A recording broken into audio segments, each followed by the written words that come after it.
So imagine waking up in the middle of the night to a noise. You look out the window and see something that shouldn't be there. A crocodile. But he's not in the water. He's running. Not dragging. Not moving slowly. Running. With legs under the body like a dog. With the speed of a predator that evolved to chase, to hunt, to kill on dry land. And he's coming your way.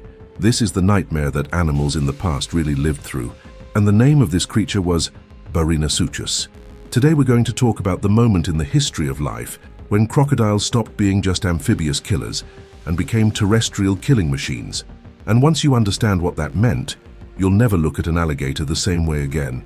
Barinasuchus avaloi lived about 5 million years ago during the Miocene period in the region we now call Venezuela. But forget everything you know about modern crocodiles. This animal was approximately 4 meters long from head to tail. Doesn't seem like much, right? Wrong. Because unlike the crocodiles you know, which spend their lives lying around waiting for a thirsty zebra to approach the riverbank, Barinasuchus was built for active pursuit. His legs were directly underneath his body. I'll say it again because this is important.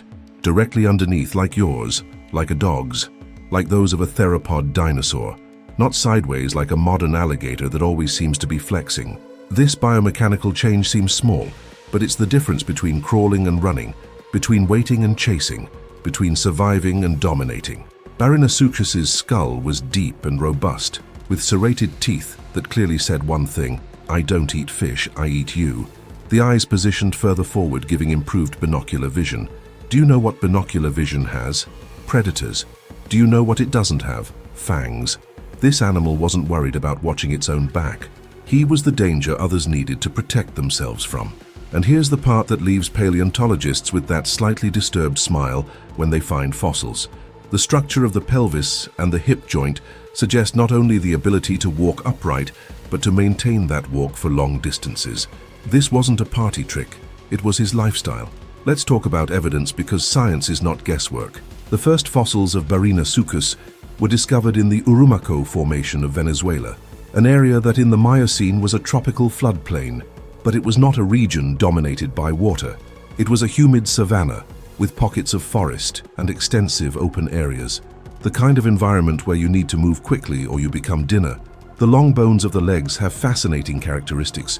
The tibia and femur are relatively longer and more robust than in modern crocodiles, with well-developed muscular insertions. Translation for laymen: big muscles. Muscles that pull hard. Muscles made for sprints. The ankle joint shows reduced mobility laterally, but increased flexion and extension. Do you know what this means? Back and forth movement. Run. Do not swim or crawl. The structure of the spine also tells a story. The dorsal vertebrae are shorter and more tightly interconnected than in aquatic crocodiles, creating a more rigid spine. This reduces the lateral undulation that helps alligators swim, but increases the efficiency of transferring energy from the legs to the ground during running. It's pure evolutionary engineering. And there's more. The tail, although still long, does not have the same adaptations for aquatic propulsion that we see in modern crocodiles. The caudal vertebrae lack those exaggerated neural and hemal extensions that create a laterally flattened tail perfect for paddling. The tail of Barinasuchus was more cylindrical, probably used for swinging while running, like a cheetah's tail. Think about it. Some researchers estimate that this animal could reach speeds of up to 40 or 50 kilometers per hour in short sprints. For context, Usain Bolt reaches 24 miles per hour. Now imagine 4 meters of pure muscle, bone, and serrated teeth chasing you at the speed of an Olympic sprinter. Sleep easy with this information, but speed isn't everything. What really matters is what you do with it. And Barinasuchus used its terrestrial mobility to occupy a specific and terrifying ecological niche. He was an ambush predator who could also stalk, the perfect combination. It could wait hidden in riverine vegetation and then burst into a rush to catch unsuspecting prey. Or it could actively track herds, picking out the weakest or slowest individual. His fangs? Medium-sized mammals that inhabited that South American savanna. We are talking about the ancestors of giant armadillos, young ground sloths, pig-sized rodents, and various marsupials. Animals that evolved from dealing with saber-toothed cats and terror birds, but who suddenly had to add running crocodile to the list of concerns. Nature is creative when it comes to inventing new ways for you to die. Competition with other predators is where it gets interesting. At that time, South America was isolated from North America, It was an island continent with its own crazy evolution going on. You had the famous terror birds, Forus racidae, 7-foot-tall avian predators that pecked at skulls like they were Easter eggs. You had weird carnivorous marsupials that looked like nature's attempts to create wolves before wolves existed. And now you had land crocodiles. How did these predators coexist? Probably by sharing resources. Birds of terror dominated open spaces with their superior speed and keen eyesight. Marsupials hunted in groups or alone depending on the species, focusing on smaller prey or using different tactics. What about Barinasuchus? He had the advantage of weight, bite strength and versatility. He could hunt near water where others would not venture.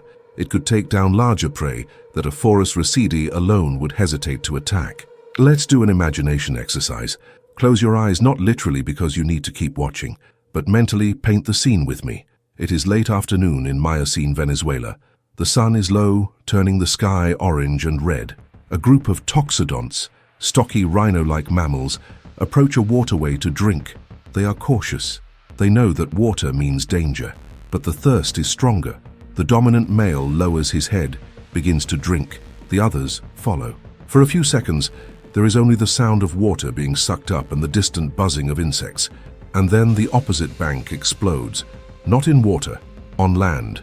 Barinasuchus was buried in thick vegetation, with only its eyes and nostrils visible. But now he advances in a sideways sprint, his body undulating slightly as his powerful legs propel the predator 4 meters at impossible speeds. The toxodonts panic. The youngest, the slowest, is in front. The crocodile doesn't jump. He doesn't need to. He simply collides with the animal, jaws closing on the back of the thigh with enough force to break bones. The toxodont falls. Try to get up. You can't. And then those jaws meet the neck, and it's all over. The other toxodonts are long gone. Barinasuchus drags its prey into the shade and begins to feed. Not in the water, on dry ground, because he can. This is the reality that this animal represented. A walking nightmare for anything that weighed less than a ton. Now before I continue, I'm going to make a request. If you're enjoying this deep dive into paleontological horror, if you're learning something new about creatures you didn't even know existed, leave a naughty like. Seriously, it helps a lot more than you might think. And subscribe to the channel, because every week I bring stories like this about extinct animals that make dinosaurs look like amateurs. Activate the bell also because the algorithm is a more mysterious creature than Barinasuchus itself. Done? Wonder. Let's continue. Now let's get to the philosophical part. But in a good way. What does Barinasuchus teach us about evolution and our understanding of entire groups of animals? Very. Too much even. For decades, crocodiles were treated as living fossils.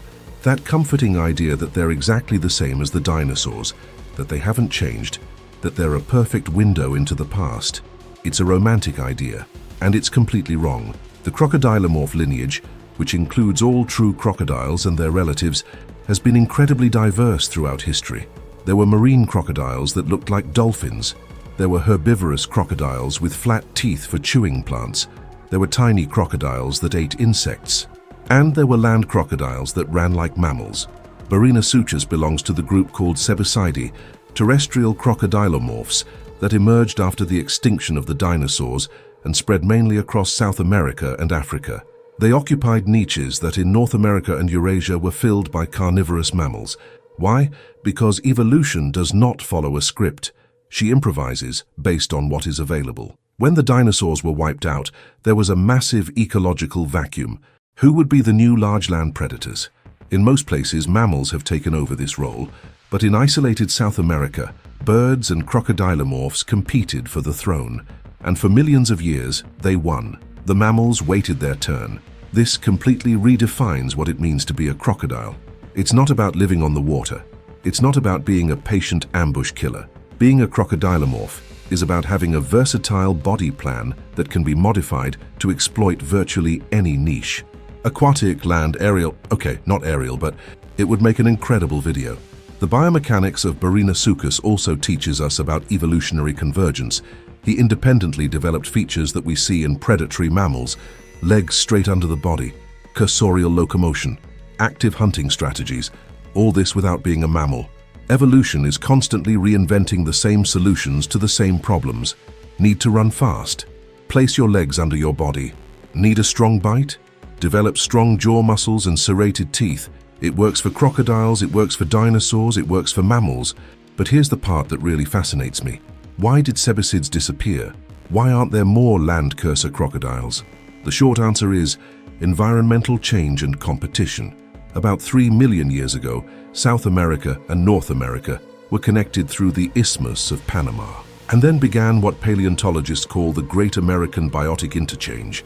Carnivorous mammals from North America invaded the South. Saber-toothed cats, canids, bears.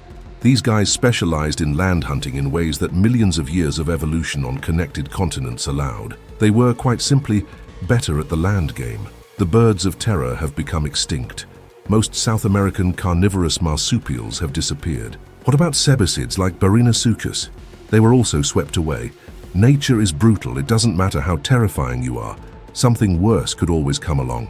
But let me destroy a myth that goes around. You occasionally see videos or posts saying that modern crocodiles can run absurdly fast on land, that they reach 50 kilometers per hour and can chase you. This is dangerous exaggeration. Modern crocodiles can make those quick sprints over very short distances, perhaps 10 to 15 meters, reaching a maximum of 17 to 20 kilometers per hour. Impressive? Yes. Enough to catch you if you're inside the kill zone? For sure. But they won't run a marathon after you. Barinasuchus was different. It was evolutionarily selected for prolonged terrestrial locomotion. It could maintain reasonable speeds over greater distances. Why?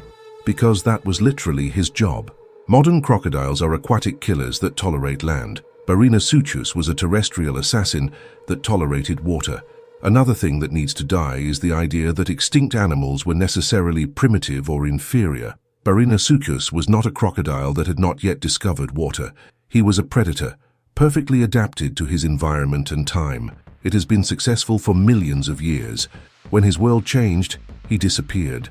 Not because it was bad, but because the Earth is not static. Now I want to hear from you. Here's my question for the comments section, and I want real answers. If you could choose between facing a Barinasuchus or a terror bird like the Kelencan in an open field, which would you choose and why? Think about it.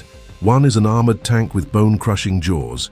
The other is a 7-foot sprinter with a beak that can pierce your skull. Leave your answer in the comments. Let's see which is the most feared predator among this channel's subscribers. And while we're talking about support, there's another way to help this channel continue to bring this type of detailed and well-researched content. Become a member of the channel or contribute via Valo de Mai, any amount. This allows me to dedicate more time to research, to work with professional paleo artists who create accurate reconstructions, and to produce the animations you see. Every contribution, no matter how small, directly turns into better videos. It's literally investing in learning incredible things about the history of life on Earth. Let's return to Barinasuchus to end this journey. What does this animal represent in the grand scheme of things? It represents possibility. The possibility that life can take completely unexpected directions. What groups of animals we think we know may surprise us. That the story of life is not a straight line of progress, but a chaotic maze of experiments where success is temporary and failure is permanent. Barinasuchus also reminds us of humility, scientific humility. Every fossil discovered can rewrite what we thought we knew. Each biomechanical analysis can reveal behaviors we never imagined. We are still discovering new species of dinosaurs, of ancient mammals, of bizarre crocodilomorphs. The past is far from being a closed book. And there's an ecological lesson here too. Ecosystems are balanced by predators, not just by any predator, but by specific predators occupying specific niches. When Barinasuchus disappeared, something changed in those South American savannas. Perhaps some herbivore species temporarily thrived. Perhaps other predators expanded their territories. The ripple effect of an extinction is too complex to fully track, but we know it happens.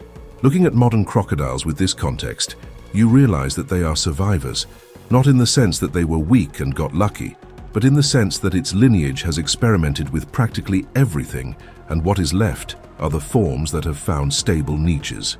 Aquatic and semi-aquatic crocodiles work. They have been functioning for tens of millions of years. They survived the extinction that killed the dinosaurs. They have survived massive climate changes. They will probably outlive us, but there was a time when crocodiles ran, in which they pursued. in which they were the terror not of the water but of the dry land. And that time was real as you are watching this video right now. Barinasuchus existed. It lived, hunted, reproduced, dominated its environment for eons, and then it disappeared, leaving only fossilized bones and fascinating questions for us to answer. Here is my final thought. When you see a modern crocodile resting on a riverbank, motionless as a stone, remember, within that body is an evolutionary blueprint that has already produced deep ocean swimmers, peaceful herbivores, and land-racing demons. What you are seeing is just one version, a way that worked and remained. But it's not the only one, it never was. And that brings us to the next video. Because if land crocodiles once existed, what else has existed that defies our comfortable categories? In the next episode, we'll talk about marine mammals that have returned to land. Yes, you read that right. Evolution is not a one-way street. It's a chaotic dance where nothing is permanent and everything is possible. If you've made it this far, thank you very much for your company. You are the type of person who makes this content worth producing. Share with someone who would go crazy with this story. And we'll see you next time when we delve even deeper into the mysteries of ancient life. Until then, sleep well. And if you hear any strange noises outside, relax. It's probably not a running crocodile, probably.